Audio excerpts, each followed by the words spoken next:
देर होती है लेकिन अंधेर नहीं। मैंने कुरान करीम की सूरह असर की तिलावत की आपके सामने। मैं चाहता हूं कि आपको उसकी तरफ ले चलूं और मैं बताऊं क्या उस चीज की भी जरूरत है हमारे मुआशरे में। ईमान ताजा करिए आप अपना। वल अस्र, जमाने की कसम, इन्नल इंसान लफी खुस्र। रूए जमीन पर जितनी भी इंसानियत को आप देख रहे हैं, रूए जमीन पर जितने भी लोगों को आप देख रहे हैं, रूए जमीन पर जितनी भी आबादी आप देख रहे हैं, लफी खुस्र, सारी की सारी इंसानियत नुकसान के अंदर है। सर से लेकर पैर तक नुकसान ही नुकसान में डूबी हुई है। अल्लाह ने सारी दुनिया के नुकसान, सारी दुनिया के लोगों को नुकसान में बताया है, तो उसके लिए कसम क्या खाई? जमाने की कसम। जमाने की कसम, जमाने की कसम इसलिए खाई क्योंकि जमाना गुजरता जाता है और इंसान एक दिन, 2 दिन, 1 हफ्ता, 2 हफ्ता, 1 महीना, 2 महीना, 1 साल, 2 साल जैसे जैसे गुजारता जाता है, वैसे वैसे उसकी जिंदगी भी कम होती चली जाती है।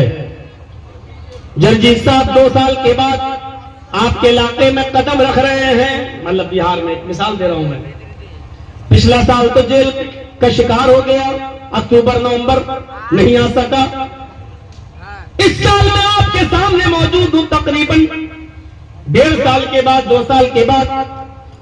1.5 साल 2 साल पहले आपने मुझे सुना था, आज 2 साल के बाद इस बस्ती में देख रहे हैं। इसका मतलब यह है कि 2 साल की जिंदगी जर्जीत साहब भी अपनी कम कर चुके हैं और 2 साल की जिंदगी आप भी अपनी कम कर चुके हैं। ये जमाना गुजर चुका है, अब ये लौट में है क्योंकि उम्र गुजारता जा रहा है, गुनाह करता जा रहा है और अपनी जहन्नम के करीब भी होता जा रहा है, अपनी जहन्नम के करीब भी होता जा रहा है। अब हम और आप अंदाजा लगा सकते हैं, अंदाजा लगाएं और गौर करें कि हम और आप कब्र के कितने करीब होते चले जा रहे हैं। हम और आप अपनी जन्नत के या जहन्नम के कितने करीब होते चले जा रहे हैं। इल्लल्लज़ीना आमनू व अमिलुस्सालिहात, फरमाया जो लोग ईमान लाए और जिन्होंने अमले स्वालिह किए, जो लोग ईमान लाए, जिन्होंने अमले स्वालिह किए, ये लोग कयामत के दिन नुकसान में नहीं होंगे। व तवासौ बिल हक़्क़ि व तवासौ बिस सब्र, जो हक की वसीयत करते रहे, हक का अलल ऐलान करके की चोट पर हक बात कहते गए और हक बात कहने में जो परेशानियां और दुश्वारियां आई उन पर सब्र करते गए। 2 चीजें बताई हैं, ईमान और अमले स्वालिह, दोनों जरूरी है। ईमान होगा तो अमले स्वालिह भी, अमले स्वालिह होगा तो ईमान भी।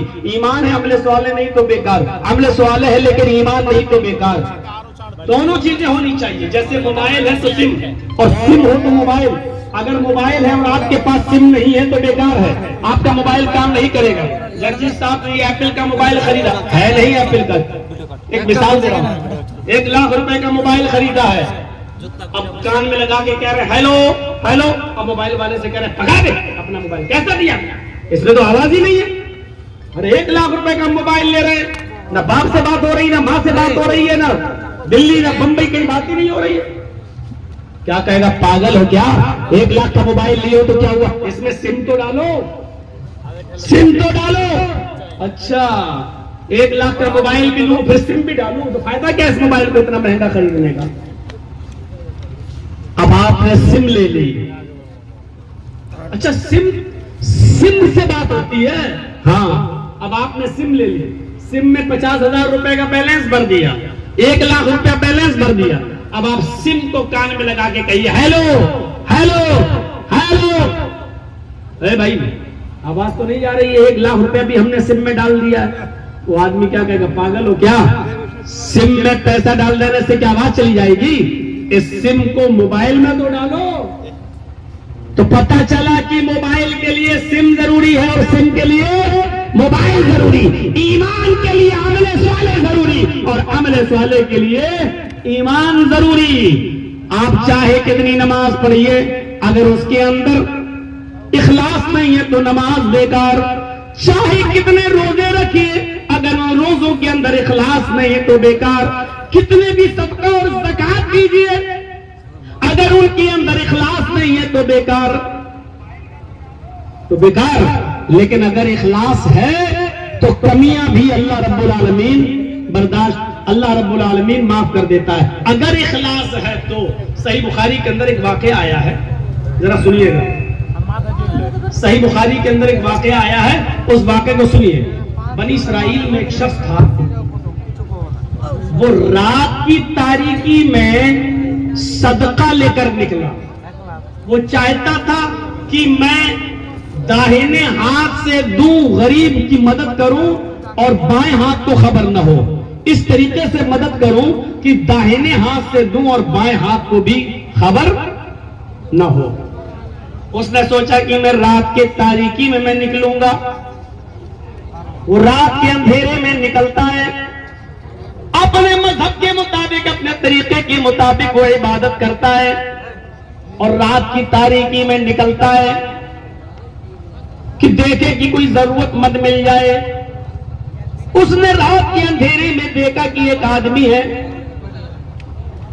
जो खड़ा है। ये उसके पास पहुंच गया और उससे कहने लगा, अरे भाई यहां कैसे खड़े हो? उसने कहा तुम्हें मतलब? इस आदमी ने कहा, भाई मैं रात में किसी गरीब आदमी को देख रहा हूं जो जरूरतमंद हो। तो ये बोला, अरे मुझसे ज्यादा जरूरतमंद कौन होगा? देख रहे हो रात में मैं अपने घर से निकला हूं, मेरे बीवी बच्चे भूखे हैं। इस आदमी ने अपना सदके का माल निकाला और इस आदमी को दे दिया, जाओ लेके चले जाओ। फिर घर पे आया, नमाज पढ़ता है, सुबह तक जागता है, सुबह भी अपने मजहब की मुताबिक इबादत करता है और बाहर सड़क पर निकल जाता है कि बाजार में देखूं क्या मामला है। जब बाजार जाता है तो क्या देखता है कि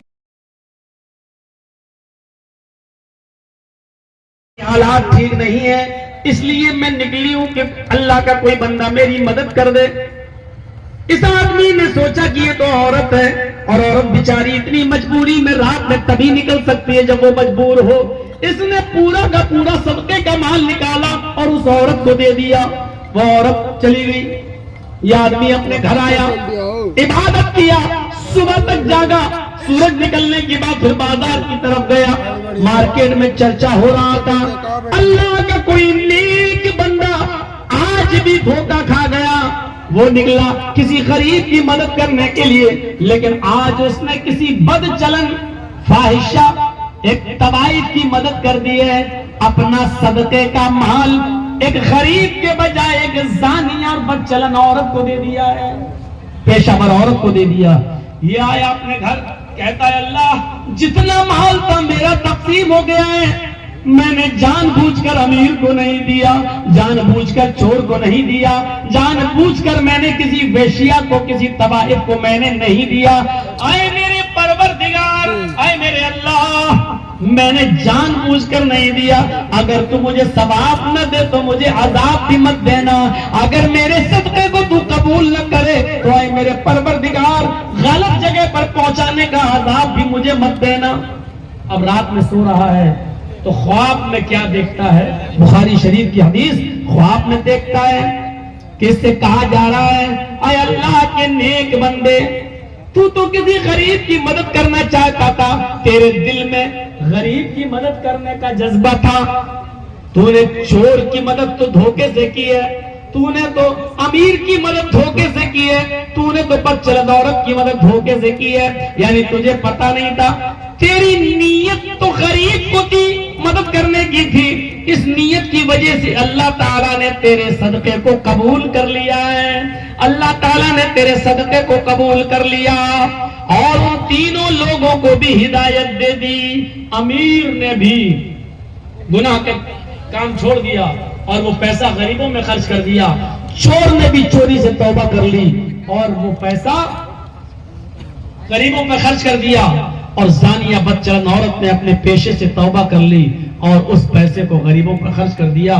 मेरे प्यारे साथियों, गौर कीजिए, ये है अमले स्वालेह।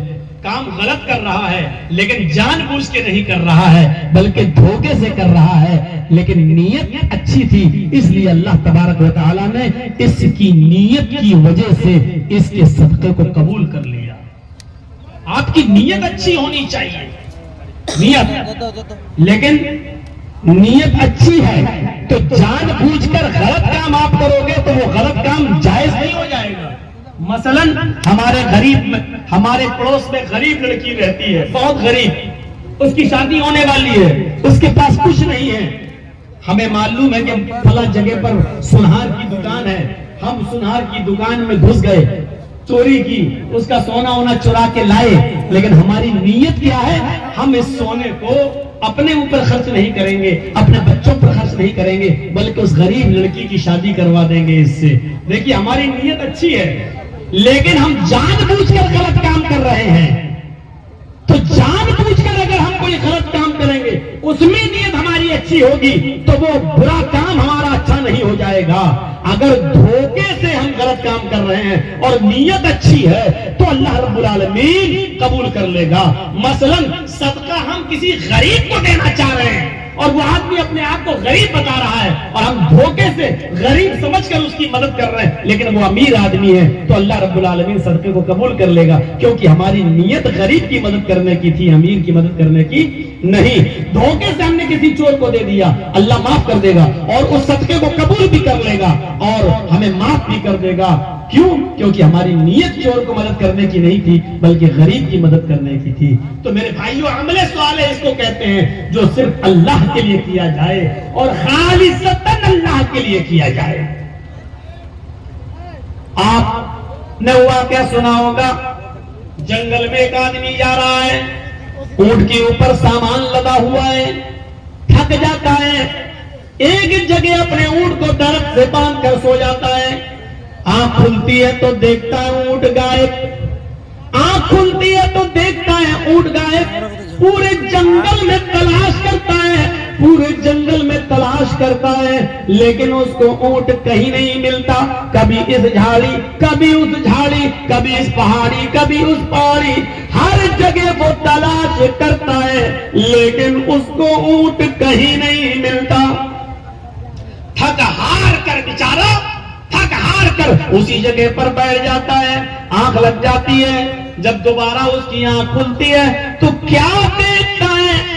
क्या देखता है कि ऊंट तो मेरा उसी जगह पर बंधा हुआ है। जब उसने ऊंट के सामान को देखा तो क्या देखता है? एक अनाज का दाना भी कम नहीं है, एक फल भी कम नहीं है, एक कपड़ा भी कम नहीं है। जैसा उसने ऊंट पर सामान को लादा था, बांधा था, वो सामान वैसा ही का वैसा उस ऊंट के ऊपर बंधा हुआ और लदा हुआ है। तो इसको देखते हुए खुशी में उसके पैरों के नीचे से जमीन सरक गई। वो मारे खुशी के ये उल्टे जुमले बोल दिया, मारे खुशी के उल्टे जुमले बोल दिया। और इन उल्टे जुमलों को सुनो, क्या है ये उल्टे जुमले? वो मारे खुशी के आसमान की तरफ देखता है और मारे खुशी के बोलता है, अल्लाहुम्मा अंता अब्दी व अना रब्बुक, अल्लाहुम्मा अंता अब्दी व अना रब्बुक। अल्लाह वाकई तू मेरा बंदा है। देखिए अल्लाह को बंदा कह रहा है, अल्लाहुम्मा अंता अब्दी, अल्लाह वाकई तू मेरा बंदा है, व अना रब्बुक, और मैं तेरा रब हूं। कितने खतरनाक जुमले हैं। क्या कोई शख्स अल्लाह ताला को अपना बंदा कह सकता है? ये आदमी उल्टे जुमले बोल गया। वाकई तू मेरा बंदा है और मैं तेरा खुदा, तू मेरा बंदा, मैं तेरा रब। लेकिन अल्लाह मुस्कुरा दिया, उसके ये गुफ्तगू सुनकर मुस्कुरा दिया, जबकि इस आदमी को बर्बाद कर देना चाहिए था, हलाक कर देना चाहिए था। फिरौन ने इससे भी ज्यादा खतरनाक जुमले बोले थे, फिरौन ने इससे भी ज्यादा खतरनाक जुमले बोले थे।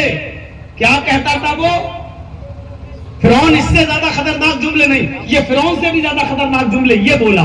फिरौन इससे ज्यादा खतरनाक जुमले नहीं बोलता था, फिरौन लोगों से कहता था अना रब्बुकुमुल आला, मैं तुम्हारा रब हूं। फिरौन ने सिर्फ इतना कहा मैं तुम्हारा रब हूं, लेकिन अल्लाह से नहीं कहता था अल्लाह मैं तेरा भी रब हूं। वो अल्लाह से नहीं कहता था, फिरौन सिर्फ इतना कहता था ए लोगों मैं तुम्हारा रब हूं, तुम मुझे अपना रब मानो। लेकिन रात में जब वो सोता था और रात में जब वो उठता था तो दुआ मांगता था अल्लाह ही से, कहे अल्लाह मुझे लोगों की नजरों में इज्जत वाला बनना था, इसलिए मैं लोगों से कहता हूं कि मैं तुम्हारा रब हूं, लेकिन मेरा रब तो तू ही है। रात में वो अल्लाह ही को पुकारता था, लेकिन लोगों से कहता था कि तुम अपना रब मुझे मानो, कोई अल्लाह नहीं है, मैं तुम्हारा रब हूं। अना रब्बुकुमुल आला। फिरौन ने सिर्फ इतना कहा अना रब्बुकुमुल आला, मैं तुम्हारा रब हूं। अल्लाह ने फिरौन को कैसे बर्बाद किया, कैसे बर्बाद किया, दरियाए नील के अंदर उसको गर्क कर दिया, डुबो दिया। जब उसकी लाश तैरने लगी तो उसकी लाश को निकाल कर समंदर में बाहर फेंक दिया। लोगों ने उसकी लाश को दोबारा समंदर में फेंक कर बहाना चाहा कि समंदर में बह जाए, लेकिन जब फिरौन की लाश को समंदर में डाला गया, समंदर ने उस लाश को निकाल कर बाहर फेंक दिया। उसकी लाश को जमीन में दफनाने की कोशिश की गई, जमीन ने भी फिरौन की लाश को एक्सेप्ट नहीं किया, जमीन ने भी फिरौन की लाश को निकाल कर बाहर फेंक दिया। अल्लाह ताला ने कहा था कि हम फिरौन की लाश की हिफाजत करेंगे, उसको लोगों के लिए निशान इबरत बनाएंगे। आज भी फिरौन की लाश लोगों के लिए निशान इबरत बनी हुई है। मेरे भाइयों, फिरौन को अल्लाह ने तबाह बर्बाद कर दिया और आज भी फिरौन की लाश निशान इबरत बनी हुई है। लेकिन फिरौन से भी ज्यादा खतरनाक जुमले बोलने वाला यह आदमी जिसने कहा अल्लाह वाकई तू मेरा बंदा और मैं तेरा खुदा, वाकई तू मेरा बंदा मैं तेरा रब। अल्लाह ने इस आदमी को न कोई सजा दी है, न इसको आजाद दिया है, न इसको गुनाह दिया है, बल्कि मुस्कुराया और इसको माफ कर दिया है, इसलिए कि दोनों में फर्क है। फिरौन जब लोगों से कहता था मैं तुम्हारा रब हूं तो वो जानबूझकर कहता था, और इस आदमी ने जो कहा वाकई तू मेरा बंदा मैं तेरा खुदा, तो ये आमदन नहीं कहा, कसदन नहीं कहा, उसके दिल में ये नियत ही नहीं थी कि मैं अल्लाह को अपना बंदा कहूं, बल्कि मारे खुशी के वो समझ नहीं पा रहा है कि उसके मुंह से क्या निकल रहा है, मारे खुशी के कह गया तू मेरा बंदा मैं तेरा खुदा मैं तेरा रब। वो उल्टे जुमले, हालांकि कहना वो ये चाह रहा था, उसके दिल में नीयत ये थी कि वाकई तू मेरा रब है मैं तेरा बंदा, वाकई तू मेरा रब है मैं तेरा बंदा,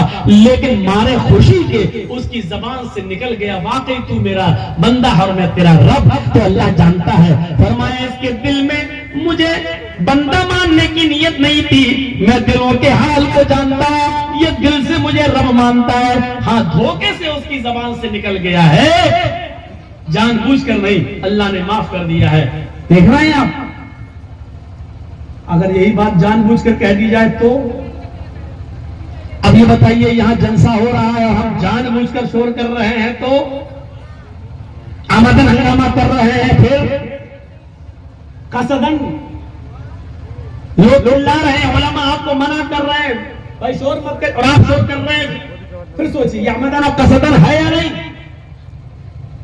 हमें समझना पड़ेगा कि अमले साले क्या है। इतनी सी बात सोचिएगा, इतनी सी बात,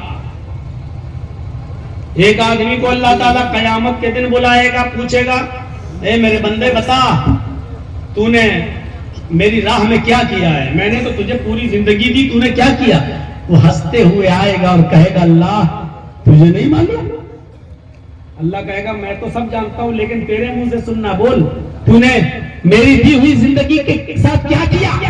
कहेगा अल्लाह मैंने तेरी जिंदगी को तेरी राह में लुटा दिया, मैं फला फला जंग में गया, लड़ा, कई काफिरों को मारा और फिर मैं मारा गया, काफिरों की तलवार मेरी गर्दन पर लगी और मैं कट गया, तेरी राह में मैं कत्ल किया गया।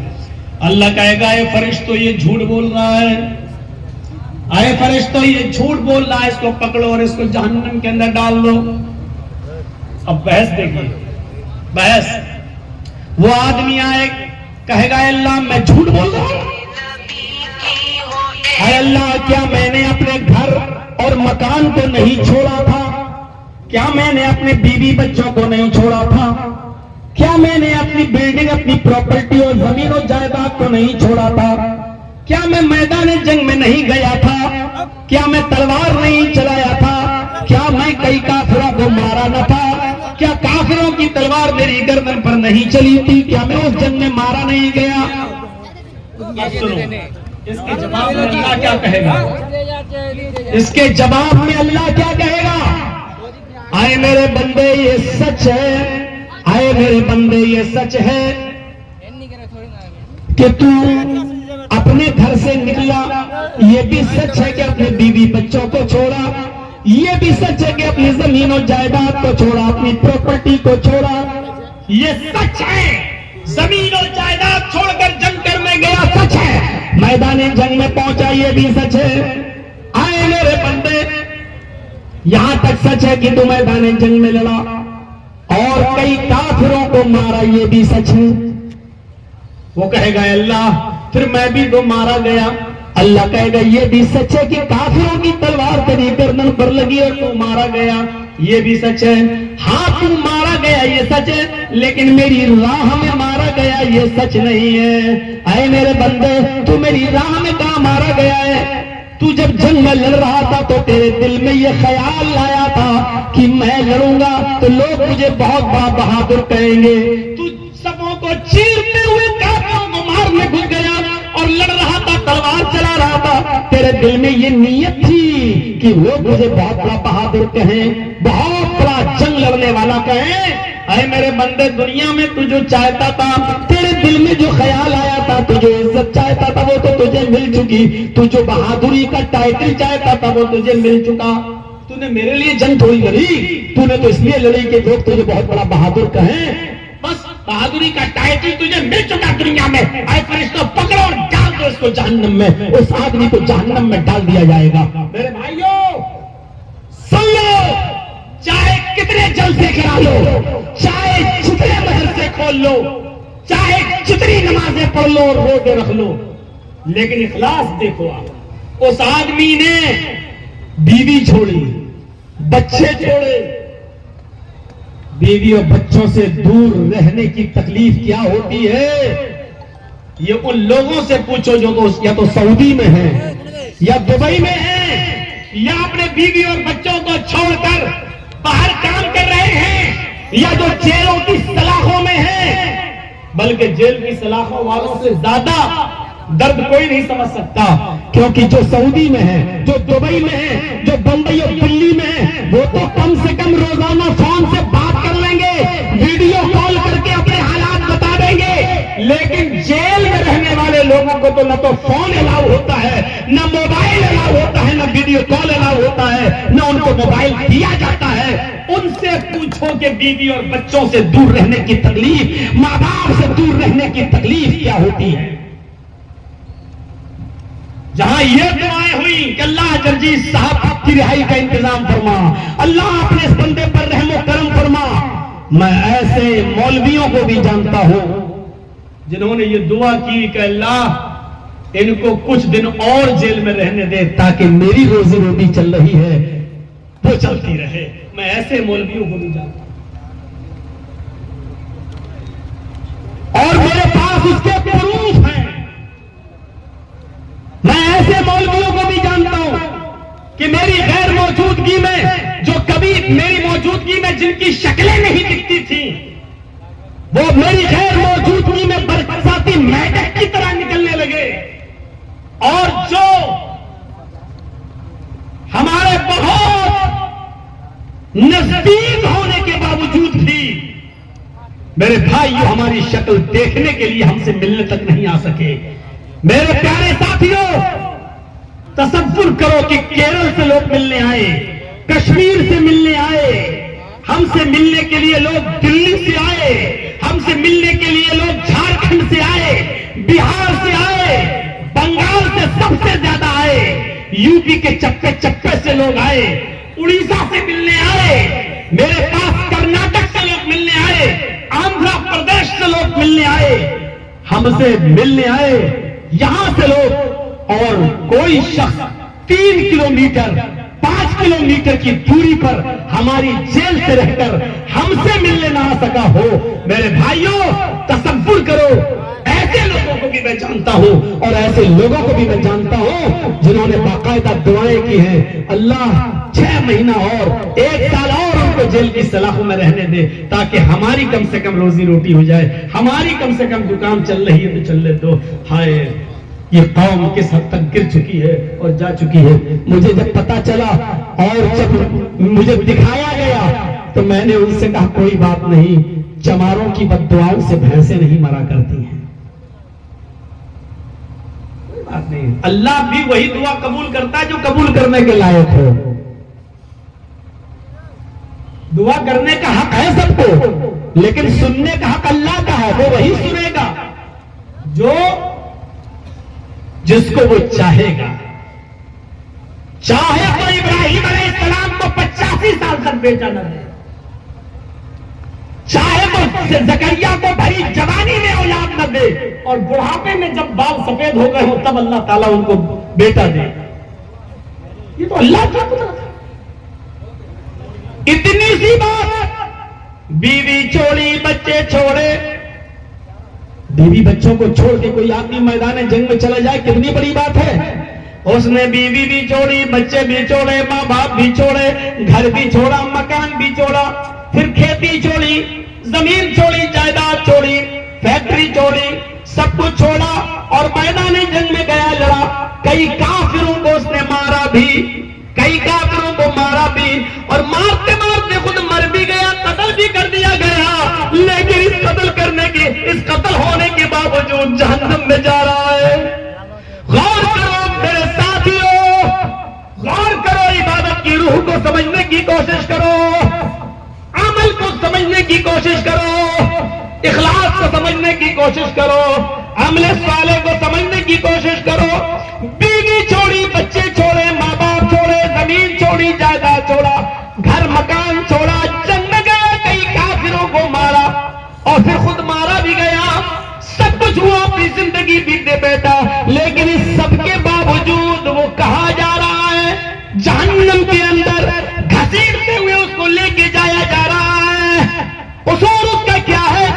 बीवी बच्चों को छोड़ने वाला, माँ बाप को छोड़ने वाला, घर मकान छोड़ने वाला, जमीन और जायदाद छोड़ने वाला, सब कुछ छोड़ने वाला, यहां तक कि अपनी शान तक को निछावर करने वाला, कहां जा रहा? जहन्नम में। कसूर क्या है? कसूर यह है कि जंग तो लड़ा है, जिहाद तो किया है, लेकिन नीयत ये थी कि लोग मुझे बहुत बड़ा बहादुर कहें। अभी तक हुआ नहीं है काम?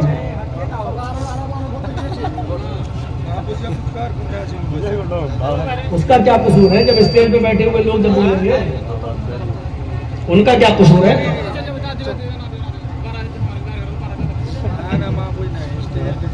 स्टेज पे बैठेंगे और स्टेज पे बैठ के पूछेंगे, सवाल जवाब करेंगे। जाओ भाई, बहुत खर्चा हुआ है इस इजलास में, ताउन कर दो भाई, हमारी भी बात रख लो, जो दे चुके हो तो और दे दो थोड़ा सा। जब इतनी मोहब्बत करते हो तो इतनी मोहब्बत और कर दो। 10 ही रुपए दो मेरे कहने से, लेकिन दो। चलो अब देखते हैं मेरे कहने का कितना असर होता है। वाकई जलसों में खर्चा तो होता ही है, इसमें कोई शक नहीं। ताउन करिए, आप ही लोगों के ताउन से ये सब मामले हल होते हैं। मेरे दीजिए दीजिए, आप लोग दीजिए, मजीद दे दीजिए। अभी तक हमने नहीं कहा था, अब हमने कह दिया है, थोड़ा सा और बढ़ चढ़ के हिस्सा ले लीजिए। अल्लाह ताला आपको इसका अजर अजीम अता फरमाएगा। और नियत पे सुनी चुके हो, अब इस नियत से दो कि अल्लाह रब्बुल आलमीन हमें इसका अजर अजीम अता फरमाए, जो कुछ भी हो अल्लाह इसमें बरकत अता फरमाए। अब इस नियत से दो। देख रहे हैं, इतनी सी बात पर जहन्नम में जा रहा है, जबकि उससे बड़ी कुर्बानी कोई दी। आप तो अभी 1 महीने 1.5 महीने के बाद बकरे की कुर्बानी दे देंगे, हैं? किसी बड़े जानवर की कुर्बानी दे देंगे, 7 लोग उसमें हिस्सा लगा लेंगे। आप जानवर, इसने तो बीवी की कुर्बानी दी, बच्चों की कुर्बानी दी, माँ बाप की कुर्बानी दी, भाई बहनों की कुर्बानी दी, चल दिया, घर मकान छोड़ दिया, जमीन जायदाद छोड़ दी, खेती बाड़ी छोड़ दी, फील्ड छोड़ दी, सरकारी छोड़ दी, मैदान जंग में चला गया, लड़ा, कई काफिरों को मारा, उनको जहन्नम में पहुंचाया भी, लेकिन फिर एक काफिर की तलवार इसकी गर्दन पे चल गई और ये मर गया। ये शहीद हो गया, लेकिन इसके बावजूद जहन्नम में जा रहा। क्यों? सिर्फ इतनी सी बात पर कि इसने ये नहीं सोचा था कि इस पर सवाब मिले, बल्कि ये कहा था काश लोग मुझे बहुत बड़ा बहादुर कहें, देखो लोग मुझे कितना बड़ा लड़ने वाला कहें। इतनी सी बात पर जहन्नम में चला गया, यानी पूरा जिहाद बेकार, पूरा जिहाद बेकार।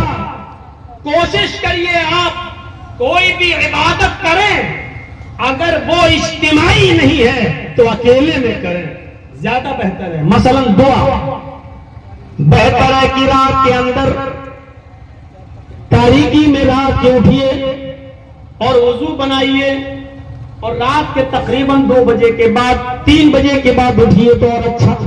वजू बनाइए, 2 रकात नमाज नफिल पढ़िए, 4 पढ़िए, 6 पढ़िए, जितनी इस्तिताअत हो उतनी पढ़िए, और उसके बाद में सजदे में हो तो सजदे में, या वैसे हाथ उठाकर या हाथ छोड़कर जैसे चाहे आप दुआ मांगिए, अल्लाह रब्बुल आलमीन के सामने गिड़गिड़ाइए। वो दुआ आपकी जो कबूल होगी मेरे भाइयों, वो मौलवी जर्जीज के हाथ उठाकर दुआ मांगने से और आपके आमीन आमीन कह देने से मसला हल नहीं हो जाएगा। उस दुआ में जो बरकत होगी वो इसमें नहीं, उस दुआ के अंदर जो तासीर होगी वो इस दुआ में नहीं। उस दुआ को कबूल करने के लिए अल्लाह 7वें आसमान से पहले आसमान पे आ जाता है, अर्श से उतरकर वो पहले आसमान पर आ जाता है और कहता है मेरा कोई बंदा जो मुझे पुकारे मैं उसकी पुकार को सुनूं, है मेरा कोई बंदा जो मुझे पुकारे, मेरे सामने गिड़गिड़ाए मैं उसके रोने को सुनूं, मैं उसकी फरियाद सुनूं, मैं उसका दामन भरूं। मेरे भाइयों, ये दुआ होनी चाहिए। इखलास इसी का नाम है कि किसी को पता न चले और आप मांगिए अल्लाह से, गिड़गिड़ाइए अल्लाह से। मैं दिल्ली के उस मदरसे को आज भी जानता हूं और जब मैं दिल्ली जाता हूं तो उस मदरसे का एक चक्कर जरूर लगाता हूं, जिस मदरसे की बुनियाद एक बहुत बड़े आलिम दीन ने रखी थी, जिस मदरसे की बुनियाद एक बहुत बड़े आलिम दीन ने रखी थी, लेकिन उनका अमल आपको नहीं मालूम। उनका अमल क्या था? नौजवानों सुनो सुनो और रश्क करोगे आप, सुनो। आए अपने मोबाइल में मौलाना जर्जीज की सेल्फियां लेने वालों, अपने घरों पर आकर मौलाना की सेल्फियां लेकर अपने यार दोस्तों में शेयर करने वालों और ये जताने वालों कि देखो मैं मौलाना से मिलके आया हूं, देखो मौलाना साहब मेरी दुकान पे आए थे, देखो मौलाना साहब मेरे घर में आए थे।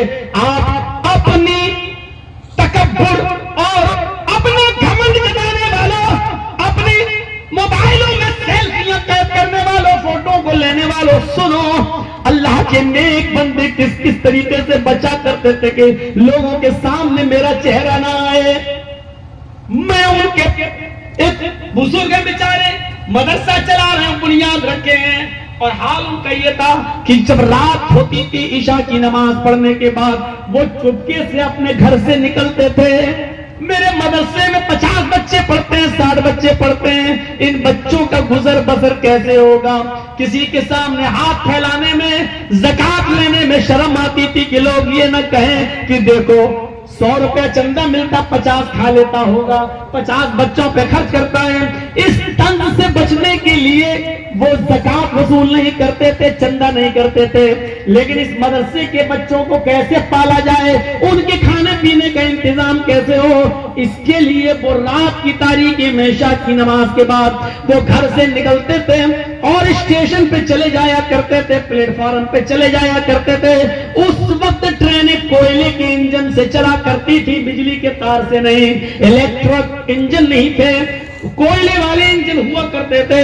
मेरे भाइयों, उस वक्त वो स्टेशन पे जाया करते थे और कुलीगिरी का काम किया करते थे, लोगों का सामान उठाकर अपने सर पर लादते थे और उनको बाहर तक छोड़ने जाते थे। पूरी रात वो जो कमाते थे, सुबह होकर वो अपने मदरसे के बच्चों पर वो कमाई खर्च करते थे।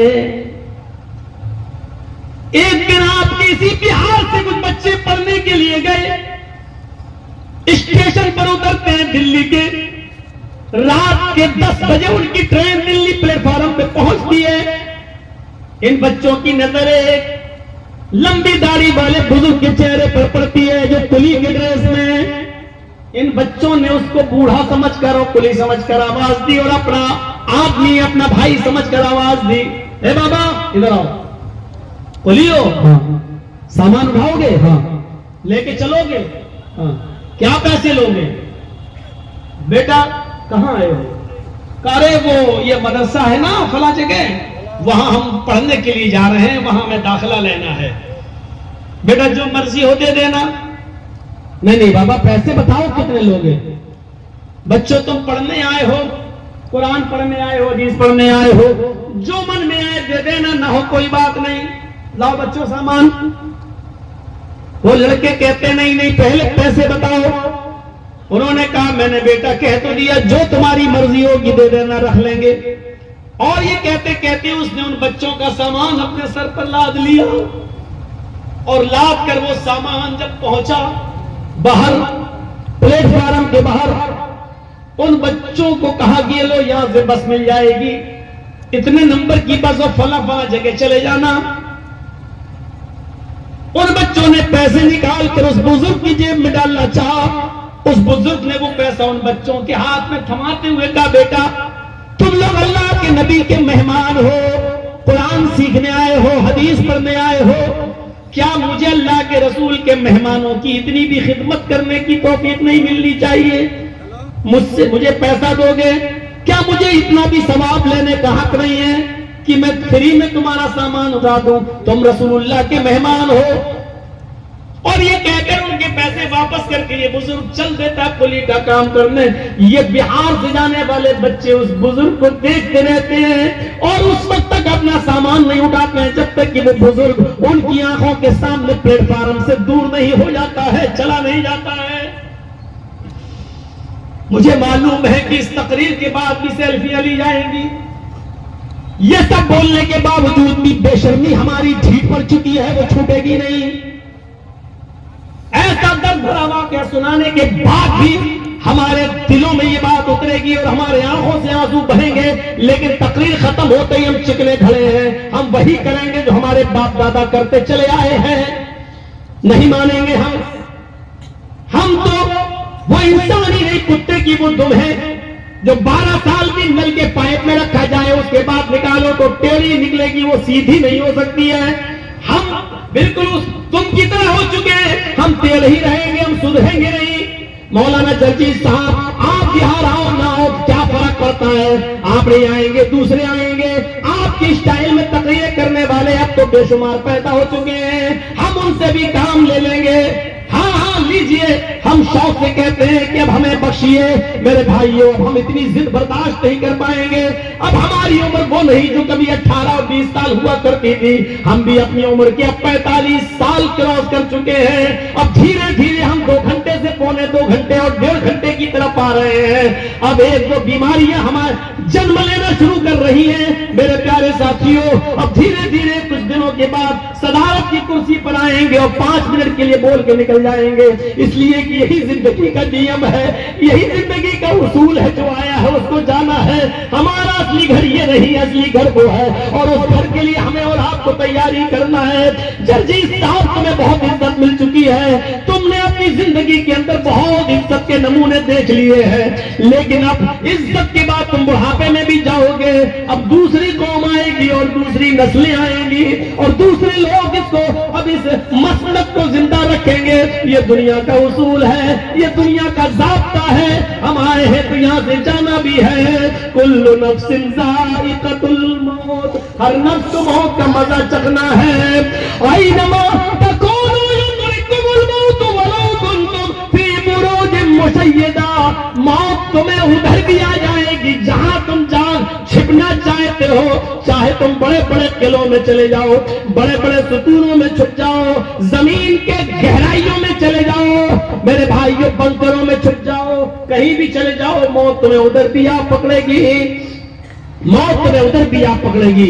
अंतरिक्ष में जाने वाला, चांद के बाद मरीख का सफर करने वाला, प्लाटो नाम के सैयारे पर सफर करने वाले का कनेक्शन जब दुनिया से टूट जाता है और जब वो आसमान से गिरता तो पूरी दुनिया में उसके लिए दुआएं हो रही है। मेरे भाइयों, आखिरकार वो फिजाओं में जाता है और गायब हो गया है, आज तक पता नहीं चला कि वो कहाँ है। तुम आसमान की बुलंदियों में चले जाओ, मौत तुम्हें उधर भी आ पकड़ेगी। तुम बंकरों में छिप जाओ, पूरे 10 साल में छिपा रहा, अपने आप को बंकरों में छिप कर बचाया रहा, लेकिन देख लो एक दिन सद्दाम हुसैन भी किसी बंकर में पकड़ा ही जाता है और आखिरकार पकड़ा गया और फिर मुकदमा चला और तख्तेदार पे लटका दिया गया। ऐनमा तकूनु युदरिकुमुल मौत, तुम जहां कहीं भी जाना चाहो चले जाओ, मौत तुम्हें उधर भी आ पकड़ेगी, मौत तुम्हें अपने शिकंजे में ले लेगी। मेरे भाइयों, उस आलिम को देखो तो रात में कुलीगिरी का काम कर रहा है, वो आंखों से ओझल हो गया और ये बच्चे बस पकड़ कर मदरसे चले आए।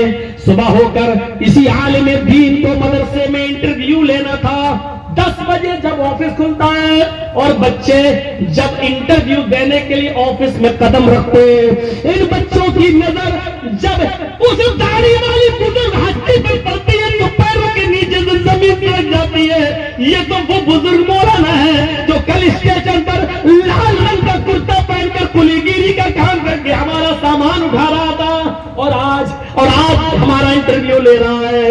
आज हमारा उस मौलाना ने इंटरव्यू नहीं लिया, सिर्फ इतना कहा, मेरे बच्चों तुम मेहमान रसूल बनकर आए हो, तुम्हारे माँ बाप ने तुम्हें पढ़ने भेजा है, मैंने तुम्हारा एडमिशन कल रात ही में कर लिया है। जब तुम स्टेशन पर मिले थे मैं तुम्हें यहाँ से लौटाना नहीं चाहता हूँ। तुम्हारे माँ बाप ने जिन उम्मीदों से तुम्हें भेजा है बस उन उम्मीदों पर खड़े उतरना, कुरान और हदीस के सिपाही बनना, इस्लाम का प्रचार करना, तबलीग करना, तुम्हारा एडमिशन हो गया।